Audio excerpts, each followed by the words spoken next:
Hola, hola, hola. Espero que te encuentres muy bien.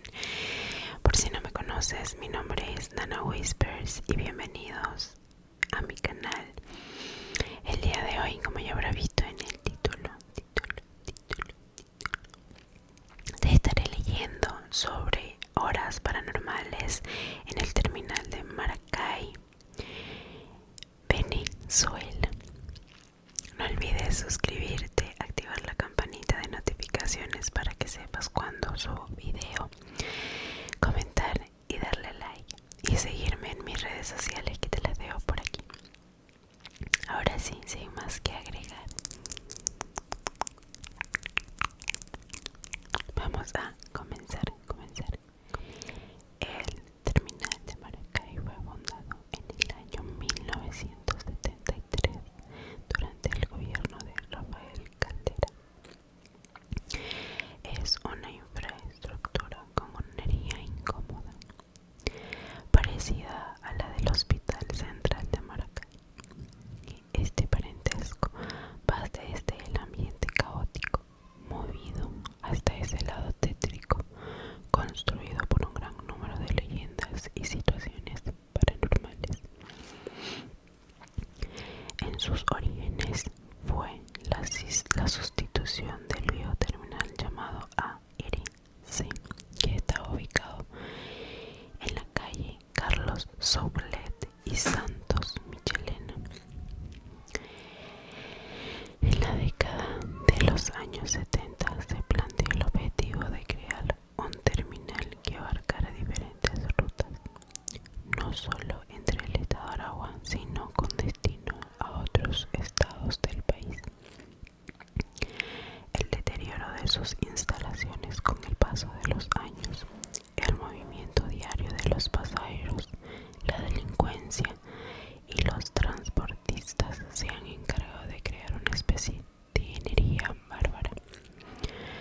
La energía que va acompañada de los gritos de los vendedores ambulantes, los pasos rápidos de los viajeros, el olor a basura y esa sensación de inseguridad que te hace desear estar lejos de ahí. Advertencia: para iniciar esta lectura se deberá tomar en cuenta que no es un texto enfocado en la delincuencia u otras realidades sociales. Su objetivo va enfocado en el folclore urbano y en lo paranormal que solo los trabajadores más antiguos conocen con exactitud. Número 1. El pasajero del elevado. Muchos consideran que la época más peligrosa de esta zona fue durante la existencia del elevado, ubicado en la avenida Constitución, justo al frente del terminal. Debajo de su oscuridad ocurrieron situaciones horribles, desde asaltos a mano armada, secuestros y muertes. Era llamado un nido de ratas, en especial en horas nocturnas. Las personas usualmente pasaban corriendo porque el espacio generaba miedo y desagrado.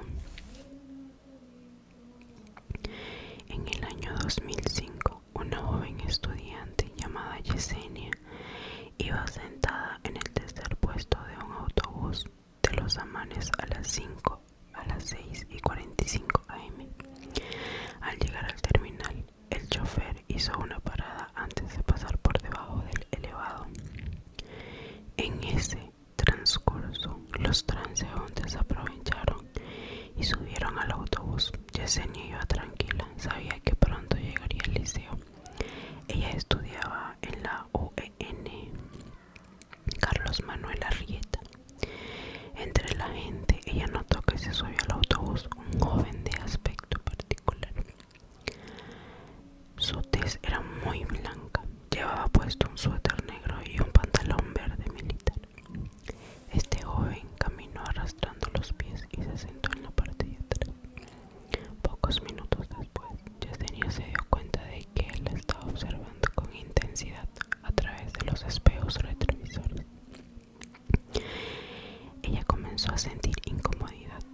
varios escenarios peligrosos se produjeran en su mente. Cuando el autobús pasó por debajo del elevado, el muchacho se paró y se sentó al lado de la joven. Yesenia sintió como los nervios invadían y una sensación de angustia se apoderó de ella. Una vez que el autobús salió hacia la claridad, se percató que el muchacho desapareció y el puesto del lado estaba vacío. Observó bien entre los pasajeros del autobús, pero el joven ya no estaba. La liceísta sintió confusión. Quería encontrar la forma de entender lo que acababa de pasar. Como era muy introvertida, no se atrevió a preguntarle a los demás pasajeros si lo habían visto. Con el pasar del tiempo se dio cuenta de que podía percibir ese tipo de energías y ver a seres de otro plano. En cuanto al origen de este espíritu, los viejos trabajadores del terminal lo relacionaban con la muerte de un joven adicto a las sustancias psicotrópicas que murió arrollado cerca del elevado. Este suceso ocurrió a principios de la década de los años 90. La falsa estudiante.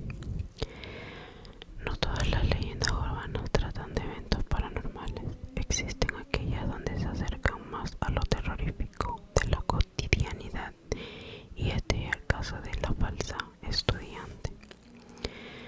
Un relato asombroso que hasta la fecha se le considera uno de los más alarmantes de este lugar público.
se extendió frente a ella y escuchó: muchacha, dame un bolivita para comer. Janet se asustó al percatarse de que era la misma anciana que había visto en la panadería. No entendió cómo llegó más rápido que ella a esa parte del pasillo. Aquí comenzó a razonar sobre la rareza de la situación y con un sobresalto en el pecho siguió su camino. Al llegar a la parada del macaro, la mujer volvió a aparecer. Janet esta vez entró en un estado de terror y con impulso sacó de su bolsillo un vuelto guardado y se lo dio. Luego la anciana se quedó mirándola y se sentó en un banco al frente del autobús. Janet subió y enseguida le comentó al colector: esa mujer que está sentada en el banco me viene persiguiendo desde el McDonald's. Y se agachó desde la escalera para señalárselo con la mirada al colector.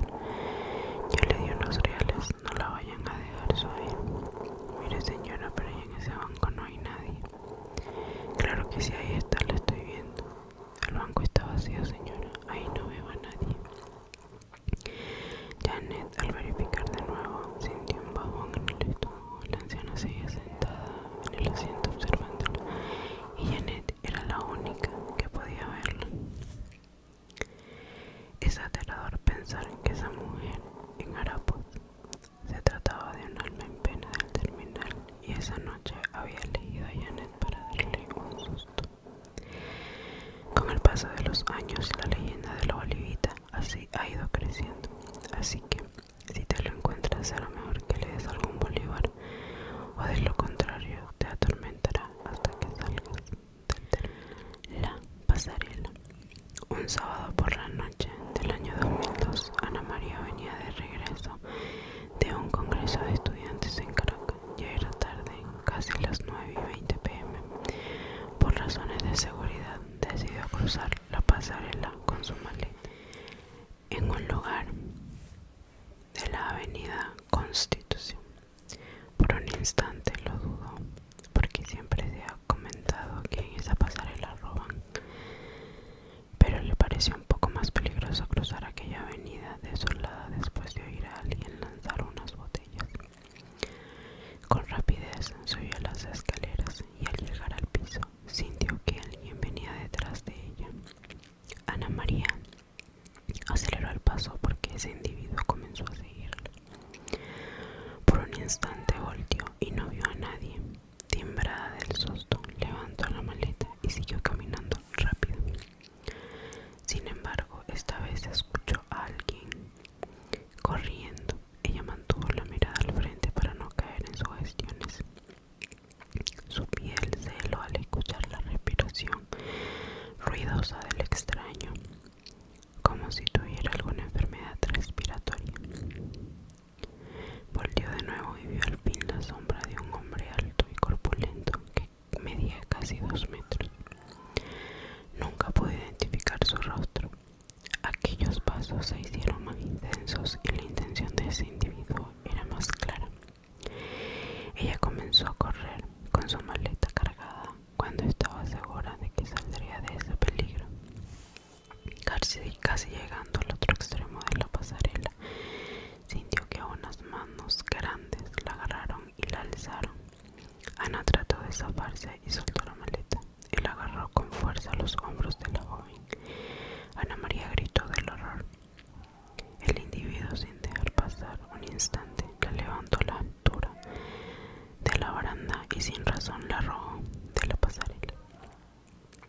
Los gritos fueron desgarradores y la caída sacudió el ser de la joven. Los carros se detuvieron. Aquellos transeúntes nocturnos no entendían lo que había ocurrido y se preguntaban qué hacía aquella joven tirada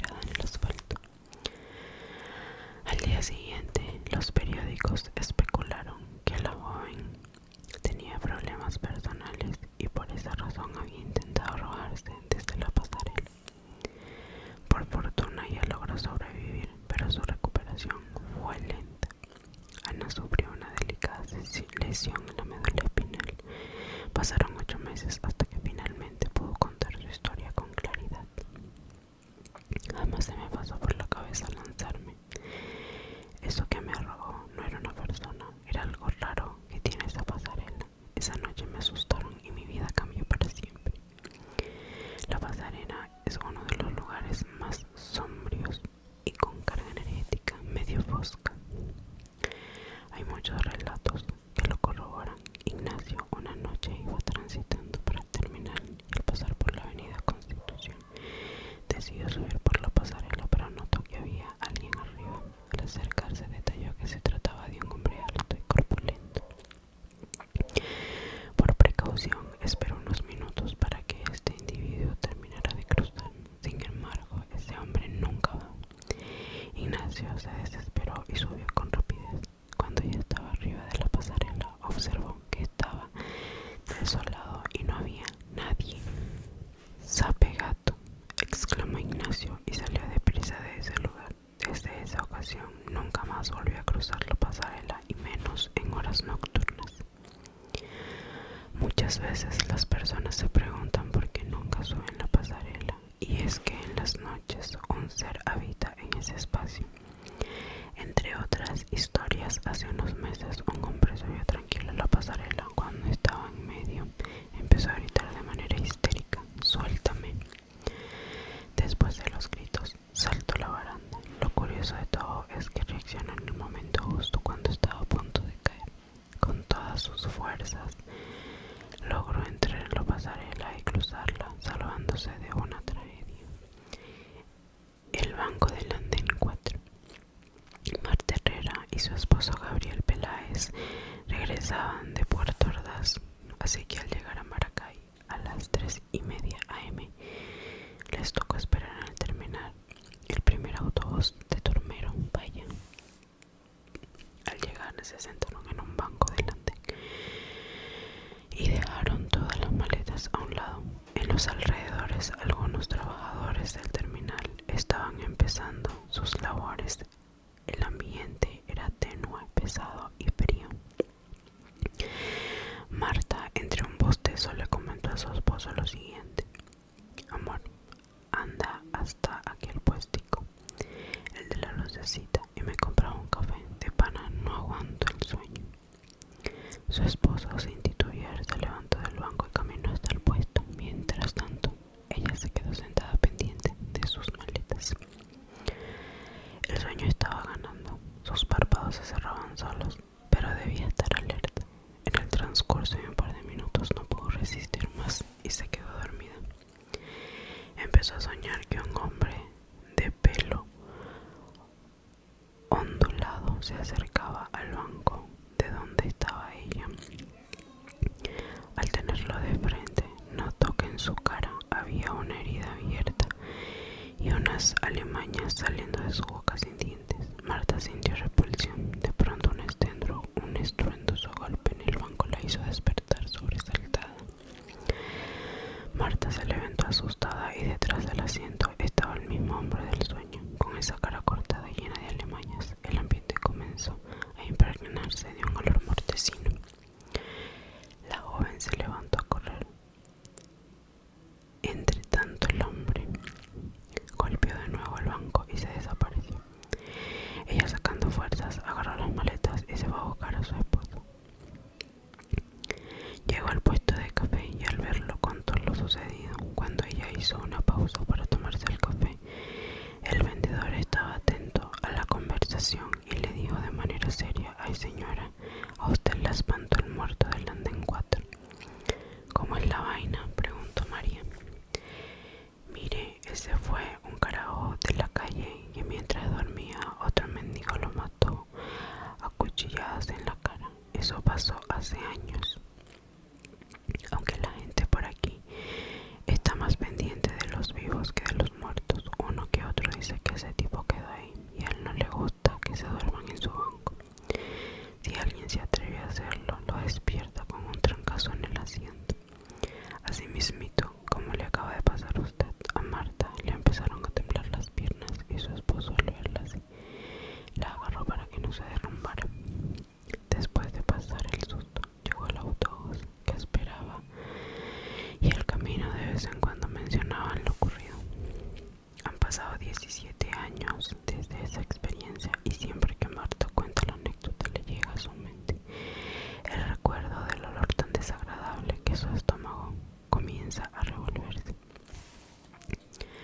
los pasillos nocturnos.